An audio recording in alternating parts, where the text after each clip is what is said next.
कश्चन ससत्स्यश्वक सुभद्रिकां काम्पीलवासिनीं।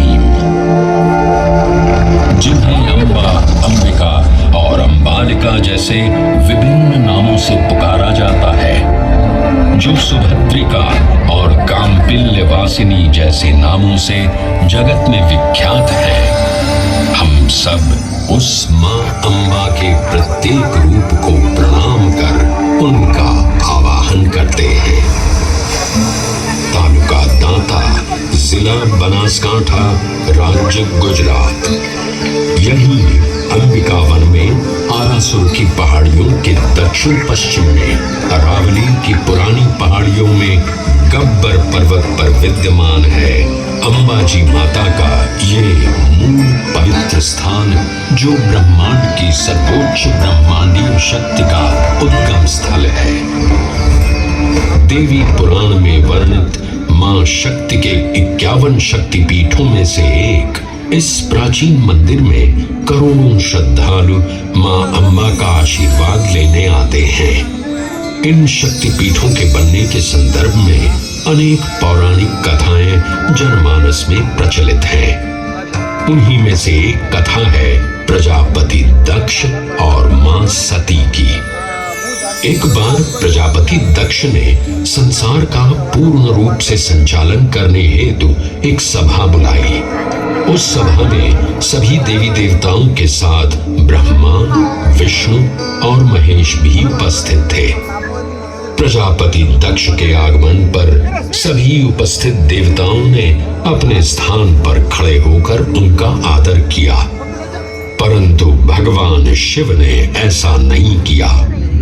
इस बात से क्रुद्ध होकर महाराज दक्ष ने कहा, शिव, मेरे आगमन पर सभी उपस्थित देवताओं ने अपने स्थान पर खड़े होकर मेरा अभिनंदन किया, लेकिन तुमने ऐसा न करके मेरा अपमान किया है। तुम जैसे मुंडधारी, गले में नाग को लपेटे, शरीर पर शमशान की भस्म लपेटे प्रेत को तो इस सभा में बुलाना ही नहीं चाहिए था। परंतु मेरे दामाद होने के कारण तुम्हें इस सभा में बैठने की अनुमति मिली। ये सब ज्ञात होते हुए भी तुम्हारा यह दुर्व्यवहार हमें स्वीकार नहीं है। हे प्रजापति, अगर आपको ऐसा लगता है कि मैंने खड़े न होकर आपका अपमान किया है, तो मैं क्षमा प्रार्थी हूँ। आप मेरी अर्धांगिनी सती के पिता हैं। मैं भला आपका अनादर कैसे कर सकता हूँ? मेरे हृदय में आपके लिए सदैव आदर एवं प्रेम ही है। तुम अपने प्रपंचों से मेरी पुत्री सती को भ्रमित कर सकते हो शिव, परंतु मुझे नहीं। मैं अभी तुम्हें इस दुराचार का दंड दूंगा। जाओ, मैं तुम्हें श्राप देता हूं शिव कि इस संसार में अब जब भी कोई यज्ञ का आयोजन होगा, तुम सभी यज्ञों से बहिष्कृत रहोगे। तुम्हें किसी भी यज्ञ में पूजा नहीं जाएगा। प्रजापति दक्ष के इस श्राप से तो मानो जैसे पूरे संसार में पूजा पाठ करना ही निषेध हो गया था। शिव की आराधना किए बिना भला कोई यज्ञ कैसे आयोजित कर सकता है? तब नारद मुनि अपने भ्राता दक्ष को समझाने उनके पास पहुंचे और उनसे कहा, नारायण नारायण भ्राता दक्ष, क्रोध के वशीभूत आपने तो देवों के देव महादेव को ही श्राप दे दिया। ऐसा लगता है कि संसार में ना तो अब पूजा पाठ होंगे और ना ही यज्ञ होंगे, क्योंकि महादेव की आराधना किए बिना तो सब पूजन विधान अधूरे ही रहेंगे। यह केवल आपका भ्रम है भ्राता नारद, केवल भ्रम। आपको और समस्त संसार वासियों को अगर ये भ्रम है कि उस अघोरी शिव के बिना पूजा पाठ या यज्ञ नहीं हो सकते, तो मैं स्वयं ही एक यज्ञ का आयोजन कर सभी की शंकाओं पर पूर्ण विराम लगा दूंगा। नारायण नारायण नारायण नारायण। प्रजापति दक्ष ने कनखल में एक उत्तम यज्ञ का आयोजन किया। उस यज्ञ में सम्मिलित होने के लिए प्रजापति ने ब्रह्मा, विष्णु, इंद्र एवं सभी अन्य देवी देवताओं को आमंत्रित किया, परंतु अपनी बात सिद्ध करने हेतु उन्होंने भगवान शिव और सती को निमंत्रण नहीं भेजा।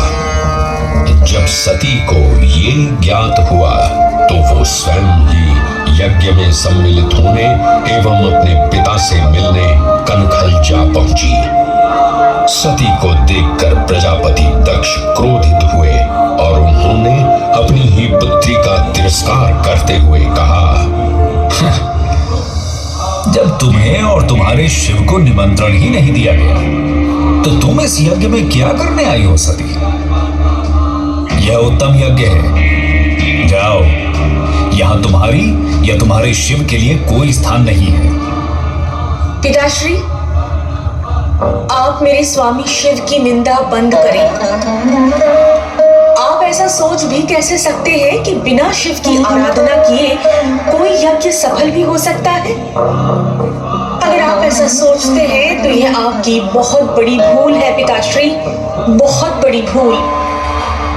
भूल? कैसी भूल?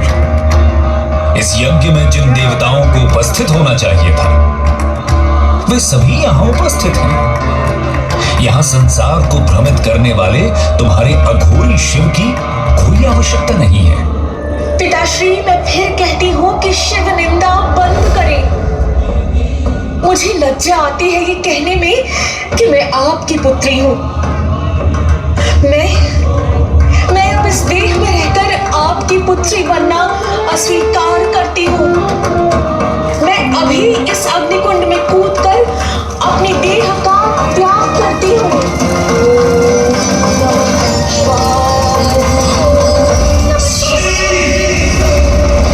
अपमान से पीड़ित सती ने अग्निकुंड में कूदकर प्राणाहुति दे दी। सती की मृत्यु का वृत्तांत जानकर क्रोधित शिव ने प्रलयंकारी तांडव प्रारंभ किया।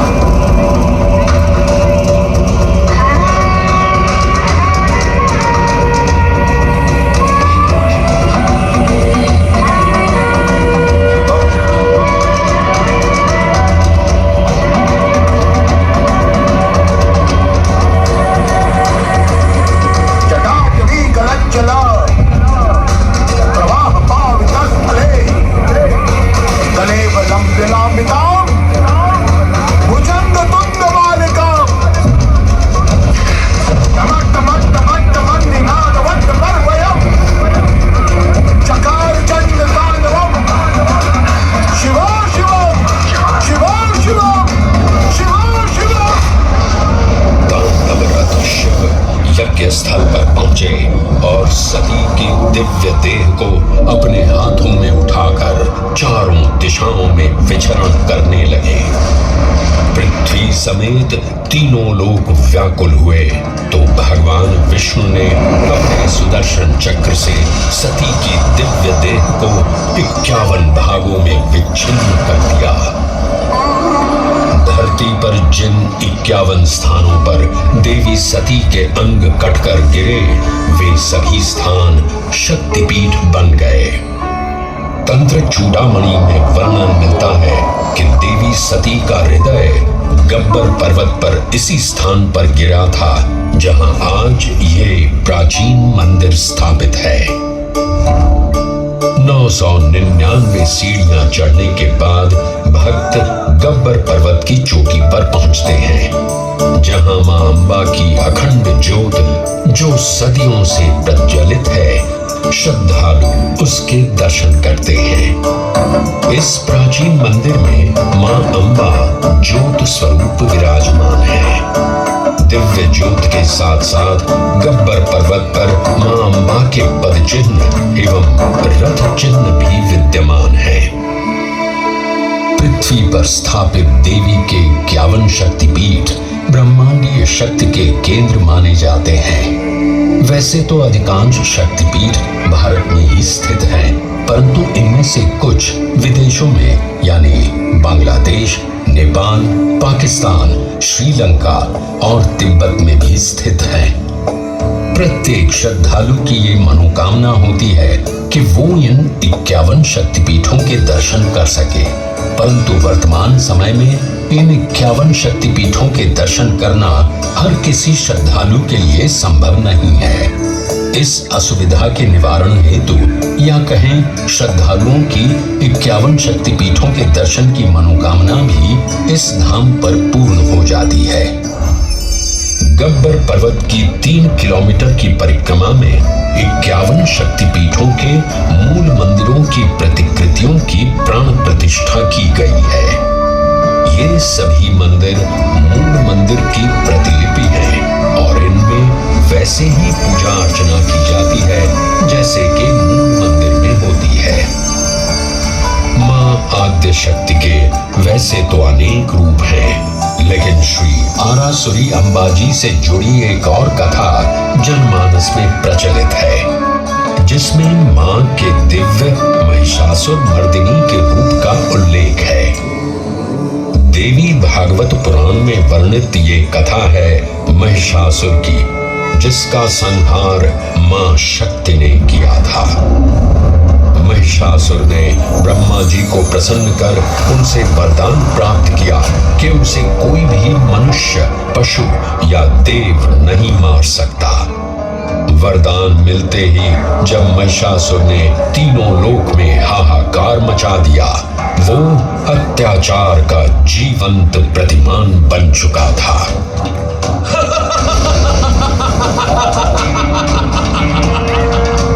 मेरी शक्तियों के समक्ष अब कोई भी देवता या मनुष्य मुझे परास्त नहीं कर सकता।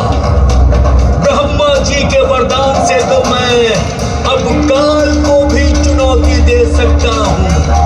मैं अजय हूँ, मैं अमर हूँ, मैं महिषासुर हूँ, महिषासुर।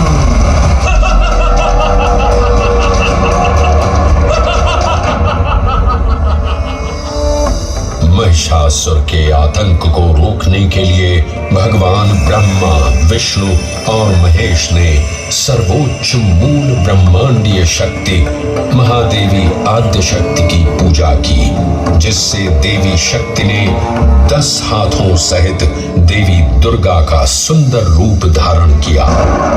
लगातार 9 दिन और रात तक चले इस युद्ध के अंतिम 10वें दिन मां दुर्गा ने अपने पवित्र खड्ग से महिषासुर का वध किया और महिषासुर मर्दिनी के नाम से जगत में विख्यात हुई।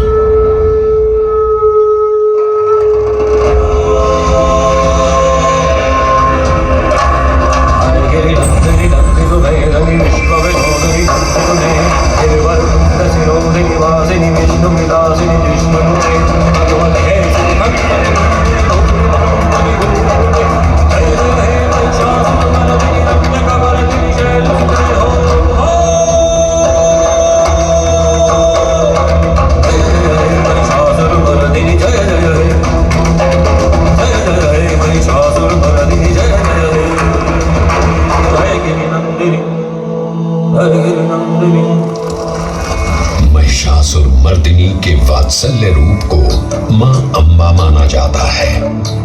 गब्बर पर्वत से लगभग 5 किलोमीटर दूर मां अम्बा का नवनिर्मित निज मंदिर भी स्थापित है। वैसे तो ये मंदिर 1200 वर्ष पुराना है, परंतु वर्ष 1975 में इस मंदिर परिसर के पूर्ण जीर्णोद्धार का कार्य आरंभ हुआ। ये मंदिर अपनी सुंदर वास्तुकला एवं भारतीय पारंपरिक संस्कृति के लिए भी व्यापक रूप से प्रशंसित है। अद्भुत नक्काशी से परिपूर्ण इस मंदिर के 103 फीट के शीर्ष पर एक स्वर्ण कलश स्थापित है।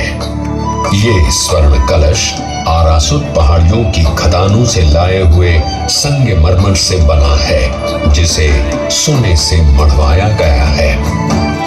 हवा में लहराता मां अंबाजी का ध्वज और उसके साथ राजसी त्रिशूल भी मंदिर के शीर्ष पर सुशोभित है। ये भारत का एकमात्र शक्तिपीठ है जहां लगभग 358 स्वर्ण कलश मंदिर की शोभा बढ़ा रहे हैं। देवी शक्ति को ब्रह्मांड के सर्वोच्च नियंत्रक के रूप में माना जाता है।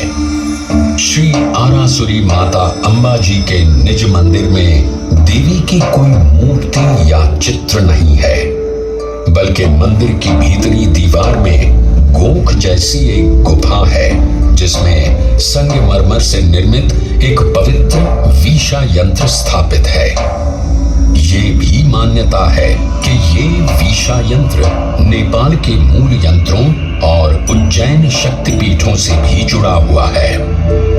इस वीशा यंत्र में इतना तेज है कि इसकी पूजा यहाँ के पुजारी आज भी आंखों पर पट्टी बांधकर करते हैं। निज मंदिर के पवित्र गोख में विराजमान देवी शक्ति को एक दिन में 3 रूपों में सजाया एवं पूजा जाता है। प्रातः काल में महामुड़े के बाल्य रूप को प्रसाद के रूप में बाल भोग के साथ पूजा जाता है, तो दोपहर को सोने के थाल में राजभोग प्रसाद के साथ यौवन रूप की पूजा की जाती है। सायंकाल में सायं भोज के साथ प्रौढ़ रूप में उन्हें पूजा जाता है।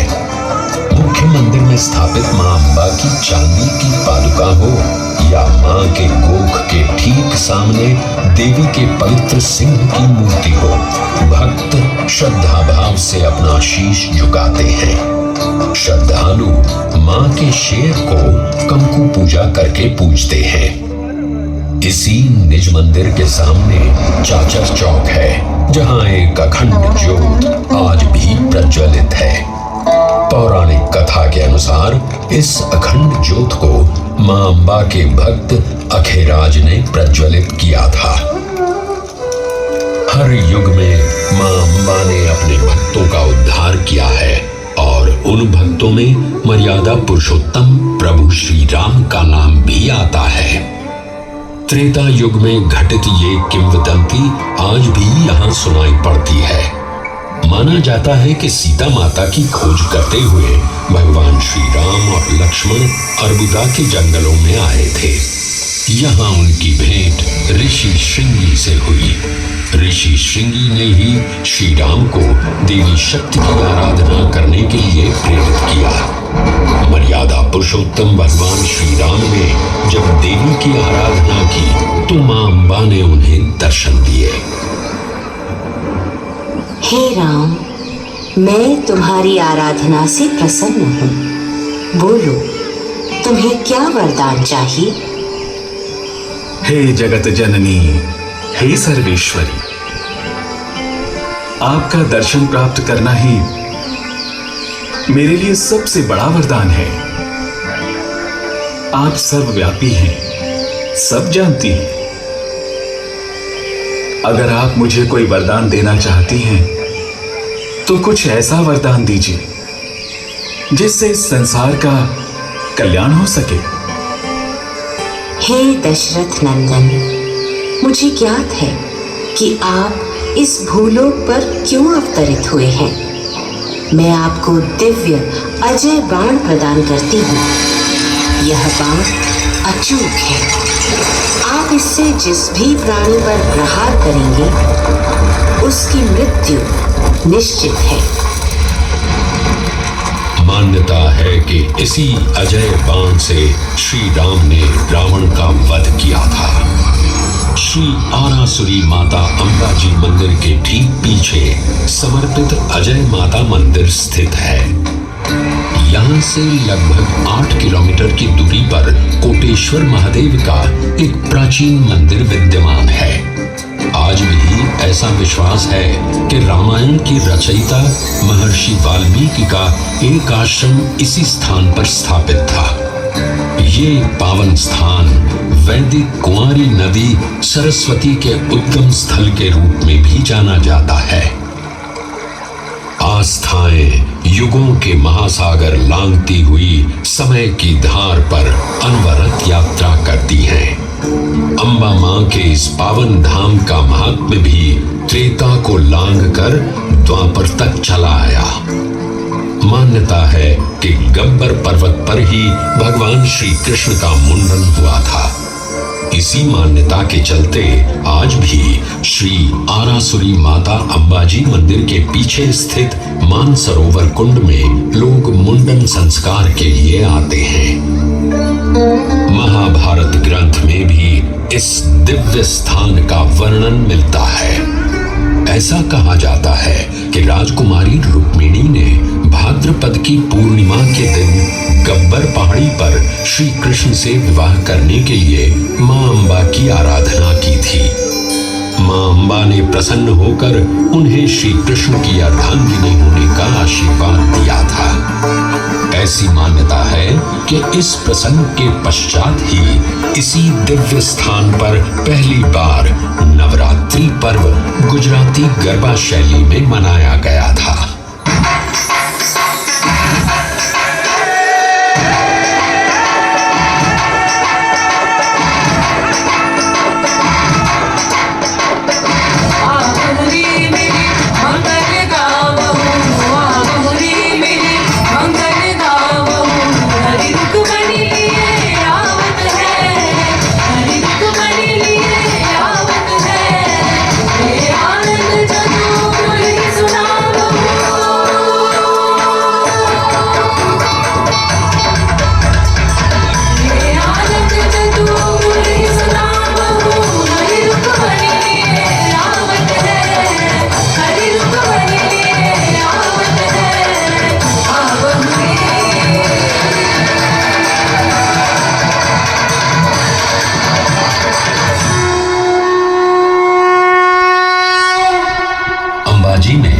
भाद्रपद पूर्णिमा के शुभ अवसर पर बहुत बड़े मेले का आयोजन होता है। 7 दिन तक चलने वाले इस मेले के दौरान देश विदेश से आने वाले श्रद्धालुओं का आंकड़ा 25 से 30 लाख तक पहुंच जाता है।